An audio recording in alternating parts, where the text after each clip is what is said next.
Abrimos una nueva edición de Café Financiero con toda la información necesaria para manejar mejor nuestro dinero. Hoy vamos a hablar de las garantías extendidas, esta posibilidad de alargar la garantía de fábrica de nuestros electrodomésticos cuando los compramos. Vamos también a repasar lo sucedido en los mercados de capitales y en el último bloque vamos a analizar los hechos más destacados de la semana en materia económica con Miguel Braun. Quédate con nosotros tras el siguiente intervalo. Vamos a regresar con todos estos temas. Vamos a responder a todas tus consultas. Y aquí estamos ya con la presencia de Santiago Chelala. También está como siempre Yamila Escala. Y hoy nos está acompañando Jorge de los Santos para repasar lo más destacado de la semana en los mercados de capitales. ¿Qué tal? ¿Cómo andan? Muy bien, ¿cómo les va? Gracias por estar aquí. Y vamos a arrancar rápidamente con los temas que tenemos para hoy. Y la semana que pasó mostró una fuerte caída en el dólar paralelo que había cerrado el viernes anterior 11 pesos con 80 y este último viernes se ubicó en 11 con 25. Santiago amplía este tema. Una baja muy importante considerando que el tipo de cambio paralelo había alcanzado 13,20 en algún momento. El gobierno ha logrado no solamente bajar este dólar informal, sino también el dólar oficial, que había alcanzado 8,05, incluso también ha sido bajado hasta 7,90. Por primera vez en mucho tiempo el dólar está bajando, se revirtió la tendencia de comienzos de año y esto se debe a múltiples factores. Lo primero, por supuesto, es la apertura del cepo, ¿no? Esta demanda minorista, esta gente que iba y buscaba por ahí para irse de vacaciones, bueno, ahora tiene la posibilidad de comprar dólares en el mercado oficial, pide permiso en la AFIP y por un monto equivalente al 20% de su salario puede hacerlo si tiene esa autorización todos los meses. Y también, por supuesto, hay oferta de bancos, de cerealeras que han sido de alguna manera inducidos a vender dólares y también influyen los acuerdos que se establecieron con Repsol por la expropiación de YPF, el nuevo índice de inflación y algunos avances con el Club de París. Todo esto combinado más las subas de la tasa de interés, hacen que haya menos presión y que se cierre la brecha cambiaria. Es sin duda una buena noticia porque el año había comenzado realmente en una especie de crisis, hasta corrida cambiaria un poco peligrosa, que ha sido bien resuelta por el momento por las nuevas autoridades del Banco Central. ¿Cuál es el riesgo? ¿Qué es lo que queda pendiente? Bueno, que las reservas internacionales no están subiendo, a pesar de todas estas medidas y de que ha habido una calma financiera y que el tipo de cambio informal ha bajado, las reservas siguen estables, incluso un poquito para abajo. Así que hay que seguir este indicador muy de cerca en las próximas semanas. Una buena noticia, de todas formas el gobierno no debe tener presente que si no se avanza de manera decisiva, de manera importante contra la inflación, esto va a ser solo temporal y posiblemente en unos meses o en unas semanas volvamos a tener alguna corrida contra el dólar. También ayudaría, digamos, a ponerle un techo al dólar en el mercado paralelo, que el gobierno presente algún tipo de plan que explicite sus objetivos, el rumbo hacia el cual vamos, que asuma algún tipo de compromiso, ¿no? Digamos. Pero bueno, tal vez eso es mucho pedir. Sí, hay algunos que están diciendo que esta es una bala de plata, ¿no? Porque cuántas veces uno le puede decir a los bancos que vendan parte de su patrimonio, cuántas veces puede forzar a cerealeras a vender la producción, es decir, un poco una jugada buena, pero que se puede hacer una sola vez. Así que veremos si no se atan el resto de los cabos sueltos, si no hay avances en otros ámbitos. Indiscutiblemente. Bueno, vamos a seguir ahora con información sobre garantías extendidas, esta alternativa que existe para protegerse contra la posibilidad de que algún electrodoméstico que compramos sufra en los próximos años un desperfecto técnico. Es así, pagando un adicional, las cadenas de electrodomésticos nos ofrecen acceder a esta garantía extendida, justamente se llama así, porque por 2 años o 4 años más, aparte de la garantía de fábrica original, uno puede tener su electrodoméstico reparado si es que tiene un desperfecto técnico. Esto no es un seguro de los, por ejemplo, del hogar que incluye una rotura o robo de electrodoméstico. Atención, estamos hablando de la garantía de fábrica. Cuando uno tiene un desperfecto y dice, ¿qué le pasó? Va, lo lleva y se lo devuelven reparado, obviamente sin pagar un peso porque entra dentro de ese lapso. Para tener en cuenta, la línea blanca, por ejemplo, de electrodomésticos, tiene una vida útil de entre 4 y 5 años, obviamente dependiendo de la calidad, del uso, de uno, hasta incluso de donde uno tenga ese artefacto. Pero es así que las cadenas, como les decía, nos dan pagando una adición en el momento de compra del electrodoméstico que podemos, bueno, acceder a esta extensión. Vamos a repasar los números, ¿sí? Porque difieren bastante según la compañía y esto es muy importante a tener en cuenta, obviamente, cuando uno elige la empresa en la cual, el local en el cual uno compra. ¿Por qué? Porque muchas veces no hay mucha diferencia en realidad en ese precio final que nos cobran, pero sí en aspectos como este. Y en un momento muy especial, se acabaron las 12 cuotas sin interés, están cobrando hasta un 40% con la financiación de la tarjeta, así que ¿cuándo más propicio que cuidar nuestros electrodomésticos? Así que bueno, atención, arrancamos con lo que son 3 años, 1 año de garantía original de fábrica y 2 de extendida, 3 en total como les decía, 6.90 Rodó, sí, es el costo, bueno, este pago adicional que uno debería hacer, Garbarino 701, Márquez 719, Ribeiro 789 y Jumbo 858 pesos. Yendo un poquito más arriba, Falabella en 873, Megatoni 897, Carrefour 905, Frávega 940 pesos. Esto para un electrodoméstico de unos 5.000 pesos, una heladera Patrick, sí, bueno, como les decía, freezer y no frost, por ejemplo.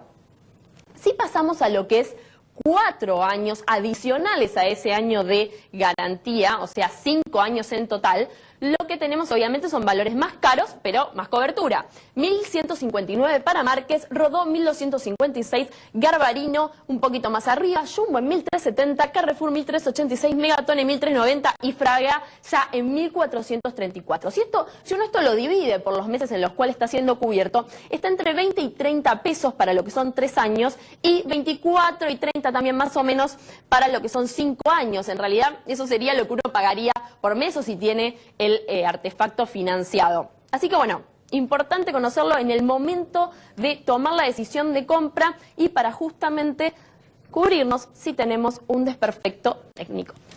Muy bien, perfecto. Vamos a seguir ahora con el repaso de lo sucedido en los mercados de capitales. Bueno, se anunció finalmente el acuerdo y se firmó el acuerdo entre Repsol y el gobierno. ¿Cuáles fueron las repercusiones, Jorge, de esto en los mercados de capitales locales?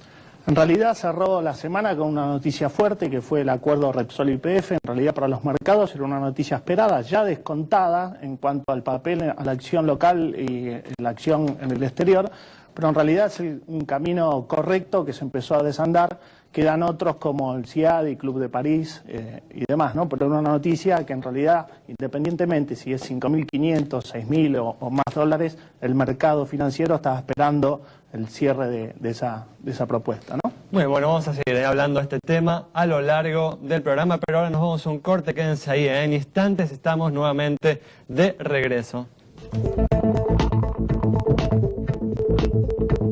Muy bien, es momento de comenzar a responder las consultas que nos han enviado, como siempre, sobre las entidades bancarias, las compañías de seguros y el resto de las cuestiones sobre los mercados de capitales también. Pero vamos a comenzar con la consulta de Giselle sobre la situación del Banco Galicia. Para Giselle, entonces, el Banco de Capitales Nacionales más grande que tiene en el sistema financiero en cuanto a entidades privadas, muy activo en su política de tomar nuevos clientes con esta estrategia de sumar puntos en el programa Quiero. Vemos sus indicadores en pantalla. Tiene un patrimonio de 6.279 millones de pesos, depósitos por 48.141 millones y acumula resultados positivos por 1.375 millones de pesos. Buenos indicadores de solvencia y de liquidez, cara sonriente para el Banco Galicia. Bueno, cambiamos de tema y como dijimos en el bloque anterior esta semana, ¿no? Finalmente se firmó el acuerdo de compensación, ¿no? Por la expropiación de YPF entre el gobierno y Repsol. Como todos sabemos, el gobierno pagará 5.000, o la Argentina, ¿no? Pagará 5.000 millones de dólares por las acciones de Repsol en la petrolera argentina. Bueno, Estefanía Daníbali dialogó con el público en la calle sobre este acuerdo.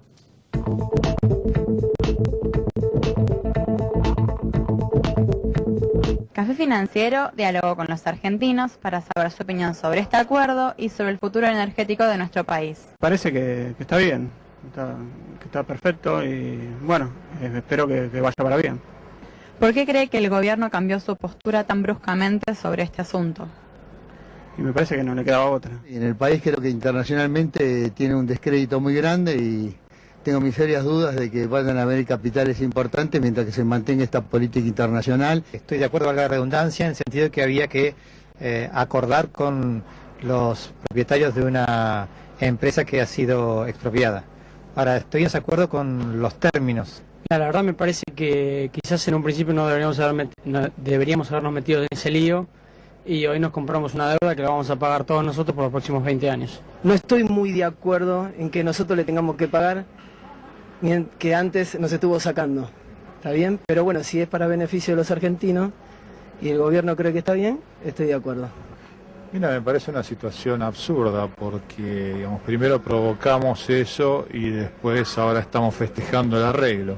¿Cree que este acuerdo abre el horizonte a nuevas inversiones en el sector energético? No, me parece que no.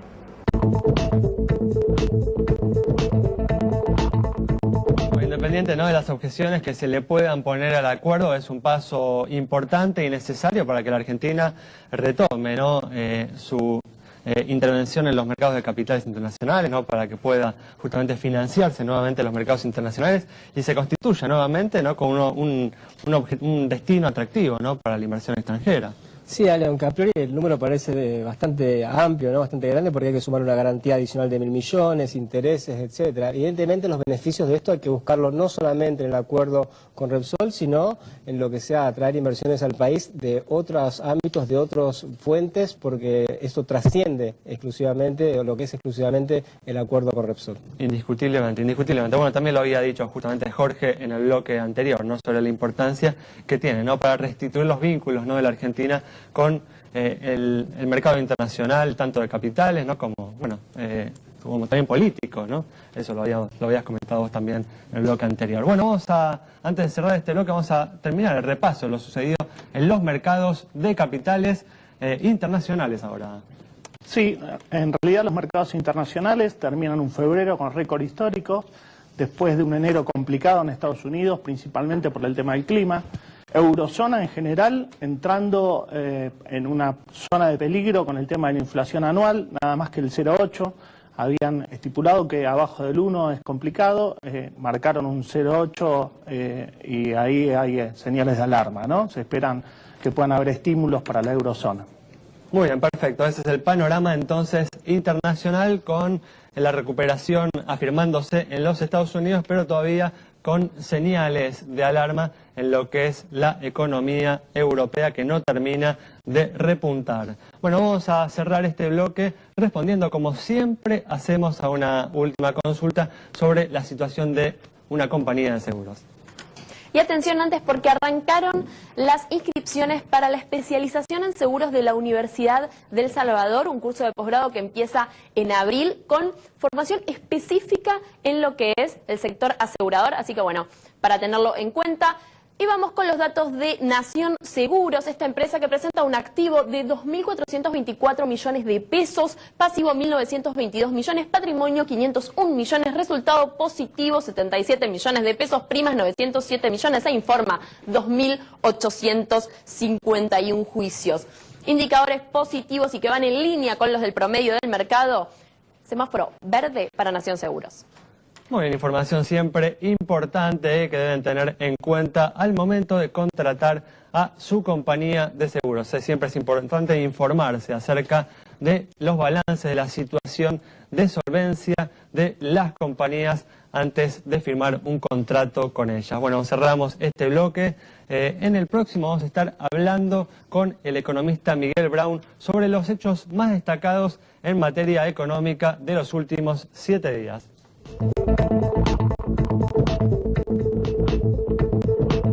Bueno, ya estamos aquí con la presencia de Miguel Brown para analizar los hechos más importantes de la última semana en materia económica. ¿Qué tal, Miguel? ¿Cómo andás? Bien, muy bien. Gracias por venir. No, por favor, gracias a ustedes. Bueno, una semana en la que, como venimos conversando a lo largo del programa, se firmó el acuerdo entre Repsol y el gobierno por la compensación por la expropiación, ¿no?, de YPF en el año 2012. El gobierno cierra de esta manera este particular capítulo y sigue avanzando en la resolución de los conflictos con el resto del mundo. Miguel, bueno, ¿qué te parece este acuerdo? ¿Crees que modifica el panorama económico del país? Mira, el PRO fue el único partido que en su momento se opuso en el Congreso a la, digamos, expropiación sin compensación, a la confiscación de Repsol y YPF. Y entonces esto lo vemos como un paso positivo, es reconocer que uno no puede, digamos, apropiarse de una empresa sin pagar algo a cambio, entonces nos parece un paso razonable. Creo que forma parte de una serie de pasos que está tomando el gobierno, que apuntan a normalizar las relaciones con el mundo, apuntan a tratar de, digamos, ordenar la situación macroeconómica. Lamentablemente creo que son medidas que han llegado muy tarde y que no van a poder evitar la recesión, algo de caída de empleo y un aumento en la inflación. Pero de alguna manera igual ves que modifican el panorama, ¿no? Si bien no llegan en el momento oportuno, tal vez de acuerdo a tu criterio, sí sugerís que están modificando, ¿no?, el panorama hacia el futuro, sí, ¿no? Sin duda, o sea, nosotros lo venimos diciendo desde, te diría, el 2011, que nosotros avisábamos que el modelo estaba agotado, que había que hacer cambios. Y finalmente el gobierno tomó nota de la realidad. Ya estábamos hace 2 años en que los salarios reales no crecen, el empleo privado no crece, la economía está estancada, la inversión cae, y frente a ese panorama, encima ahora con una crecida de la inflación, el gobierno se vio forzado a tomar una serie de medidas. Como digo, lamentablemente han sido demasiado tarde y ya no tiene credibilidad. Pero desde ya, obviamente, peor hubiera sido no hacer nada, ¿no? O sea, eso dentro de la situación complicada, nos parece que son medidas que nos alejan del precipicio, vamos a decirlo. Bueno, el gobierno desde ya seguramente pretende, ¿no?, con este acuerdo acercarse o comenzar a acercarse a los mercados internacionales de capitales, dadas sus necesidades, ¿no?, de financiamiento, y también ver si puede atraer inversiones para explotar, ¿no?, los vastos recursos petrolíferos que hay, ¿no?, por ejemplo en Vaca Muerta. ¿Crees? Bueno, vos estás señalando un problema de credibilidad, o sea, ¿crees, digamos, que este anuncio que se ha hecho no le va a permitir al gobierno cumplir o avanzar hacia esos objetivos? Mira, yo estuve la semana pasada en Neuquén, justamente 2 días, con el objetivo de interiorizarme de la cuestión. Nosotros en la Fundación Pensar estamos trabajando en el armado de los planes de gobierno nacionales para el PRO, y obviamente vemos la cuestión energética como prioritario, ¿no? O sea, hoy tenemos un déficit energético, hemos perdido el autoabastecimiento, estamos importando combustibles caros, contaminantes de Venezuela, por ejemplo. Entonces, recuperar la producción y el autoabastecimiento es una prioridad nacional. Y en la provincia de Neuquén está este yacimiento de Vaca Muerta, que es el segundo o tercero más grande del mundo de energía no convencional. Lo que uno recibe de la gente que está allá, de los políticos, los empresarios y demás, es que hace falta generar credibilidad y confiabilidad a nivel nacional. Que los recursos están, que se puede desarrollar, que es competitivo, pero que hace falta cambios en la política nacional. Este es un paso en la dirección correcta, esperemos que sea suficiente para que las inversiones empiecen a llegar lo antes posible. ¿Te parece que puede haber entonces más acuerdos del tipo del que se firmó con Chevron, por ejemplo, quizás en empresas heterodoxas desde el Asia, desde China, de otros lugares? Hoy en día hay que apuntar a inversores de todo el mundo. Yo creo que hay empresas, por supuesto, de hecho entiendo que se está hablando con Petronas, ¿no?, empresas de distintos países, hay petroleras en Rusia, en China, etcétera, y sin duda un recurso tan grande, bueno, cuanto más empresas vengan, mejor, así que eso yo lo vería como un paso favorable. De vuelta, tenemos que ver en qué condiciones vienen, cuánto van a invertir, cuánto va a tardar la producción en aumentar, pero sin duda todos los argentinos tendríamos que estar detrás de aprovechar esa oportunidad para tener energía barata. En Estados Unidos, aprovechar la energía no convencional ha generado una revolución en la industria porque han logrado bajar los costos y eso es muy bueno para todos. Miguel, que cambie un poquito de tema porque otro de los temas de la semana fue justamente el conflicto docente y qué puede pasar, ¿no?, en este marzo, en comienzos de año, con el resto de las paritarias, si el aumento que se va a dar va a ser superior a 30% y por supuesto cómo repercute eso en la inflación. ¿Cómo ves el problema? Mira, el problema que tenemos es que hay incertidumbre sobre cuánto va a ser la inflación. Claramente, bueno, hemos finalmente sincerado los índices, en enero dio 3,7, vamos a ver qué da en febrero, pero las proyecciones de inflación para este año, depende con quién hablas, varían entre 30 y 40%, digamos, y la verdad que incluso esas proyecciones son muy inciertas, porque depende de qué haga el gobierno, depende si efectivamente reducen el nivel de emisión, depende de cuánto sigan devaluando, hay una serie de decisiones que van a afectar esa tasa de inflación. Esa incertidumbre te complica las paritarias y yo entiendo que el objetivo hoy del gobierno es arreglar una paritaria con acuerdos salariales por debajo de la inflación, lo cual implica un ajuste, una reducción en el poder adquisitivo del salario. ¿Crees que va a lograr eso? Mira, lo veo difícil. Yo creo que un líder sindical no puede darse vuelta y decirle a su gente, bueno, sí, arreglé un acuerdo, pero vos vas a, en términos de poder de compra, a tener menos. Lo veo complicado, ¿no? Después de una década de decirnos que venimos aumentando, la década ganada, además, que me quieras bajar el sueldo, lo veo difícil. ¿Pero qué debería hacer el gobierno para lograr ese objetivo, ¿no? Para lograr que los trabajadores acepten aumentos salariales que no se encuentran por encima del 30%, que eso ya sería peligroso, digamos, para una posible avance en la inflación en los próximos años? Mira, yo creo que hace falta un cambio de fondo en la política. Me parece que hay que recuperar la credibilidad. Un ejemplo a seguir es el de Chile, que entre 1991 y 1995 logró bajar la inflación de un 25 a un 5%, no solo sin recesión, sino que siguió creciendo al 6-7%, y eso lo hizo básicamente con credibilidad. Puso un equipo económico serio en el Banco Central, le dio cierta independencia al Banco Central, lo instó a llevar adelante una política de metas de inflación, con transparencia de los instrumentos, y eso se puede hacer, pero hace falta un cambio, como digo, de fondo en la política. Ahora, sin decirlo por ahí de forma explícita, pero el gobierno está tomando algunas medidas bastante ortodoxas, sobre todo en el Banco Central, ¿no? Con subas muy fuertes de tasa de interés, ¿no? Arreglando con el Club de París, arreglando conflictos internacionales. ¿Pensás que hay un giro, aunque sea forzado por la realidad, del gobierno hacia la ortodoxa, por lo menos en los últimos años? Sin duda, digamos, nadie ajusta porque quiere, ajusta, digamos, ningún político de ningún signo le gusta dar malas noticias, y evidentemente subir las tasas de interés, devaluar, tratar de bajar los salarios reales, bajar el gasto público, son todas malas noticias porque pegan en el bolsillo de la gente. El gobierno lo está haciendo por necesidad, porque ve que si no lo hace, las consecuencias del modelo, digamos, de exceso de gasto, de toda una serie de cuestiones, es que nos chocamos con el precipicio.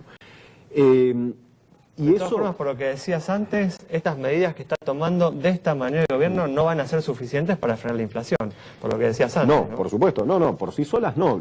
Para reducir la inflación, básicamente hay que dejar de emitir, y el gobierno, en la medida que sigue emitiendo para financiar el déficit fiscal... Pero también hablabas de recuperar la credibilidad, de tener un banco central justamente con un equipo sólido, sí, es una combinación de establecer objetivos, metas de inflación hacia el futuro. Correcto, sí, es como digo, en el fondo de la cuestión está la credibilidad. O sea, vos tenés que pensar que el gobierno, que el Banco Central, que las autoridades económicas saben lo que están haciendo, no te mienten, no tratan de, por ejemplo, culpar a las empresas de los aumentos de precios, que no, como si los empresarios argentinos fueran más malos que el resto del mundo, o más malos que los mismos empresarios hace 5 años cuando había menos inflación. Digamos, es muy raro ese discurso. De todas formas, mientras tanto, ¿no? La soja está subiendo, ¿no? Está subiendo por encima de los $500 la tonelada, tuvo 5 o 6 días de aumento, está alcanzando los máximos, ¿no? Desde septiembre, agosto del año pasado. ¿Crees que la soja puede volver a salvar al gobierno de no tener que avanzar aún más en el ajuste? Mira, yo creo que las oportunidades para la Argentina todavía están intactas. Tenemos no solo en la agroindustria, en la minería, en la energía, en, digamos, la biotecnología, en un montón de sectores, muchísimas oportunidades que si tentamos a los inversores a que vengan a poner plata acá, vamos a generar empleos de alta calidad, un mejor bienestar para todo el mundo, y tenemos que aprovecharlo. Esas oportunidades están, nos tenemos que organizar. La Argentina es un 0,6% de la población mundial, con lo cual, si aprovechamos el crecimiento que sigue teniendo China, que siguen teniendo los países emergentes, nos va a ir muy, muy bien. Lo que tenemos que hacer es, como digo, un cambio de fondo, recuperar la credibilidad y dejar de estar preocupados en el precio del dólar, el dólar blue y demás, y ocuparnos del desarrollo en serio. Muy bien, Miguel, muchas gracias por haber estado con nosotros. Nos vamos entonces con el análisis de Miguel Braun sobre las medidas, ¿no?, que viene tomando el gobierno para reordenar la economía, y un mensaje optimista sobre la necesidad de recuperar la credibilidad para volver a crecer. Nos vamos con esta información, nos reencontramos el próximo martes a las 17 horas aquí en Metro.